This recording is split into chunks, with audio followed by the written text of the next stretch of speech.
Olunaku olwaleero nnyinimu Kabaka Ronald Muwenda Mutebi II alabise eri Obuganda ku ssaawa zibadde 5:05 atuuse era n'alamusa ku ngoma mujaguzo awamu n'engoma Buganda bumu. Oluvannyuma nnyinimu azzeeyo n'ayingira mu kifo ekiteesezebwamu ennyimba omuli olwa Buganda n'olwa Uganda ziyimbiddwa okwo ne kugobererwa Essala ku ssaawa 5:17 Katikkiro wa Buganda Charles Peter Mayiga ayaniriza nnyinimu n'okumwanjulira abamu ku bakungu abazze okuba mu kuggulawo olukiiko lwa Buganda. Ono asiimye Beene era n'alaga essuubi nti Beene waali buli kimu kyakutambula bukwakku era alina n'entanda gy'aweereza abantu omwaka guno oguguddwawo.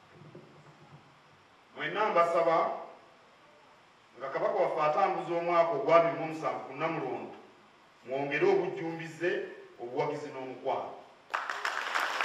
Ono era alaze nga bwe waliwo ebinaatuukibwako mu bukulembeze obujja. Ssaabasajja Kabaka yasiima okukola enkyukakyuka mu gavumenti ye. Kabineti yakendeezebwa era baminisita ne baweebwa amakatala ge balina okutuukiriza. Enkyukakyuka eno yagendererwamu okwongera kutereeza buweereza bwa gavumenti ya Kabaka eri abantu. Nti ebibala by'entereeza empya tetulwewo kubinoga. Baminisita n'abaami ab'enjawulo beeyanziza obwami mu maaso ga nnyinimu. Wampa obw'okuba omubakawo akumakuba abantu bo abali mu Buwarabu. Sebo neeyanzizza neeyanzeege era nkulaganisa Ayi Ssaabasajja Beene tisijja kutiirira, nja kuba omuweerezaawo omuwulize n'obwesimbu n'obuntubulamu nga nkulembeza eddiini Ayi Beene. Nja kukola n'amaanyi gange gonna obuteebalira n'amagezi gange gonna nga seerekeramu yadde n'akamu era Mukama wange sigenda kutiirira Ssaabasajja Kabaka.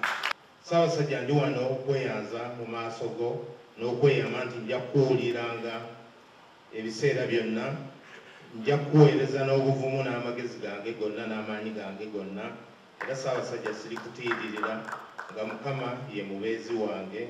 Maasomogi abakuutidde era n'alaga essuubi ly'abalinamu mu ngeri emu asiimye n'abaami be ab'enjawulo abaawummula. Yozaayoza baminisita abazzeemu okulondebwa era ne bakwasibwa obuvunaanyizibwa obusinga ku obwo bwe babadde nabwo era nabo kibaagaliza obuweereza obulungi.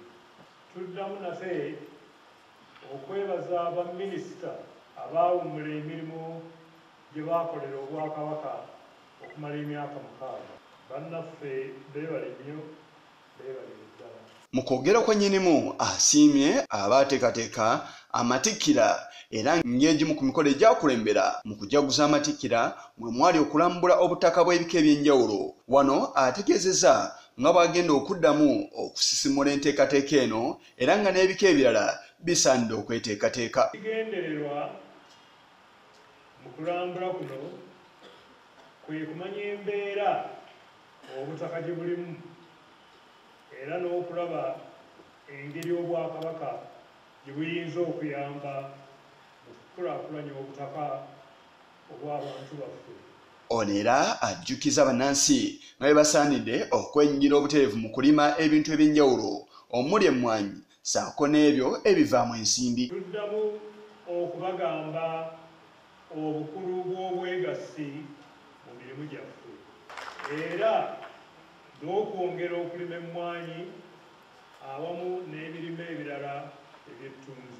Asiimye abantu abalala abalina kye bakoledde Obwakabaka bwa Buganda wano okwabobwe awamu n'ebitundu ebirala. Abantu ab'enjawulo abasobodde okwetaba mu kuggulawo olukiiko lwa Buganda olw'olunaku olwaleero boogedde mu kulabika kwa nnyinimu. Tukubiriza abantu baffe Ssaabasajja Kabaka abali mu Buwarabu okukola n'amaanyi n'obutatiirira Ssaabasajja Kabaka okulaba nga eggwanga lyaffe tulitwala mu maaso tulituukisa ku ntikko. Abasajja byatubuulidde bikulu nnyo eby'obwegassi ebyokwongera okulima emmwanyi n'ebirime ebikola ki ebivaamu ensimbi olwo Buganda lwejja okudda ku ki ku ntikko.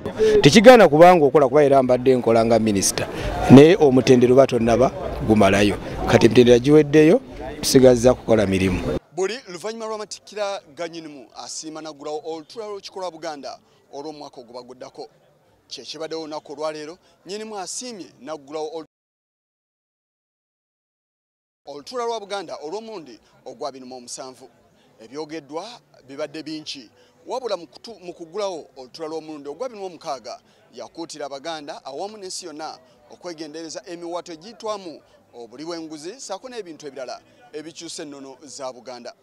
Olunaku olwaleero byogeddwa kiri eri ffe bannansi okubeera nga tugoberera Beene omulanga gwatuwadde. Yisa Kigongo ku lwa Channel 44 olweggulo wano ku Bulange Mengo.